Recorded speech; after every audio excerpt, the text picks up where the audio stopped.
Extrait des Anges mineurs d'Antoine Volodine, édition du Seuil 1999.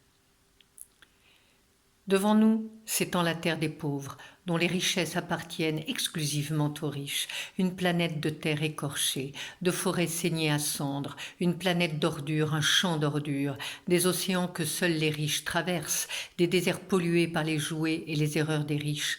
Nous avons devant nous les villes, dont seules les multinationales mafieuses possèdent les clés, les cirques dont les riches contrôlent les pitres, les télévisions conçues pour leur distraction et notre assoupissement. Nous avons devant nous leurs grands hommes juchés sur une grandeur qui est toujours un tonneau de sanglante sueur que les pauvres ont versé ou verseront. Nous avons devant nous les brillantes vedettes et les célébrités doctorales dont pas une des opinions émises, dont pas une des dissidences spectaculaires n'entre en contradiction avec la stratégie à long terme des riches.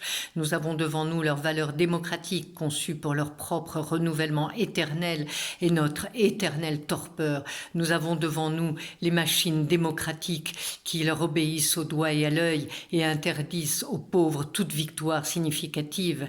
Nous avons devant nous les cibles qu'ils nous désignent pour notre haine, toujours d'une façon subtile, avec une intelligence qui dépasse notre entendement de pauvres et avec un art du double langage qui annihile notre culture de pauvres.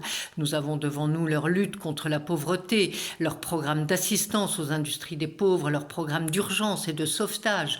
Nous avons devant nous leur distribution gratuite de dollars pour que nous restions pauvres et eux riches, leurs théories économiques méprisantes et leur morale de l'effort et leurs promesses pour plus tard d'une richesse universelle pour dans 20 générations ou dans 20 000 ans. Nous avons devant nous leurs agents d'influence, leurs propagandistes spontanés, leurs innombrables médias, leurs chefs de famille scrupuleusement attachés aux principes les plus lumineux de la justice sociale, pour peu que leurs enfants aient une place garantie du bon côté de la balance. Nous avons devant nous un cynisme tellement bien huilé que le seul fait d'y faire allusion, même pas d'en démonter les mécanismes, mais d'y faire simplement allusion, renvoie dans une marginalité indistincte, proche de la folie et loin de tout tambour et de tout soutien. Je suis devant cela, en terrain découvert, exposé aux insultes et criminalisé à cause de mon discours.